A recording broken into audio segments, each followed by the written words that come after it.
নমস্কার বন্ধুরা, good morning. আর একটা আমার ডেলি ব্লগে আপনার সবাইকে স্বাগত। তো তোমরা সবাই জানো আমি কালকে গেছিলাম মামার বাড়ি কিছু বাজি কেনার উদ্দেশ্যে, আর মেনলি ঘুরতে গেছিলাম ওখানে।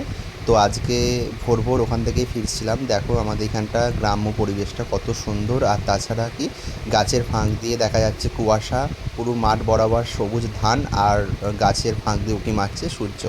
তো ওইটা দেখতে বাড়ি চলে এসে ঘুমিয়ে পড়েছিলাম, খুব ক্লান্ত ছিলাম। তার দোকানে আমি আর মা ছিলাম তখন। তারপর দেখো মা কাস্টমার ছাড়ছে, প্লাস কাস্টমারের সঙ্গে গল্প করছিল।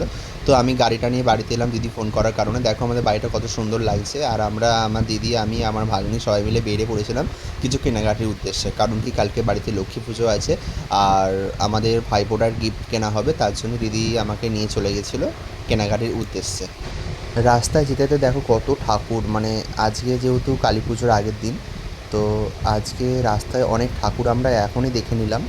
তো এখন যাচ্ছি মশাটে। দেখো মশারটা কত সুন্দর আলোতে সেজে উঠেছে, রং চঙে একদম সুন্দর, দেওয়ালি মনে হচ্ছে। আর দেখো একটার পর একটা সুন্দর ঠাকুরগুলো দেখতে পাচ্ছি।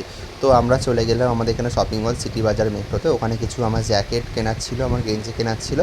তো কিছু কেনাকাটি করে চলে এসেছিলাম একটু বিকে ফ্যাশনে। সেখানে কিছু কেনাকাটি করে আবার আমরা খেয়ে নিলাম ফুচকা। তো ফুচকার এই লাস্টের যা ফুচকাটা খুব সুন্দর বানায়, তো এই লাস্টের ফুচকাটা খাওয়ার জন্যই মেনলি ফুচকাটা খাওয়া। তারপর আমরা চলে গেছিলাম সোনার দোকানে, দিদির কিছু জিনিস আনার ছিল, তার জন্য মানে বাকি ছিল সেটা এক্সচেঞ্জ করেছিল। তো সেটা নিয়ে আসার পর আবার শপিং মলে। তারপর আমার দিদি আমাকে ভাইফোঁটার উদ্দেশ্যে গিফট করলো একটা গোল গলা গেঞ্জি, একটা চেনওয়ালা গেঞ্জি, আর একটা গেঞ্জি নিয়েছিলাম, সেটা দেখানো হয়নি। এখানেই বিল হচ্ছিল সিটি বাজার মেট্রোতে। সব দোকানে এসে মাকে নিয়ে চলে গেলাম ফল কিনতে, কারণ কি বাড়িতে লক্ষ্মী পুজো আছে কালকে।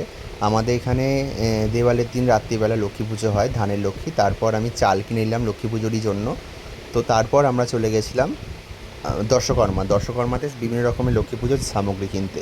তো আজকে ব্লগটা এখন পর্যন্তই। সবাইকে পুরো ভিডিওটা দেখার জন্য থ্যাংক ইউ। আবার দেখা হবে কাল।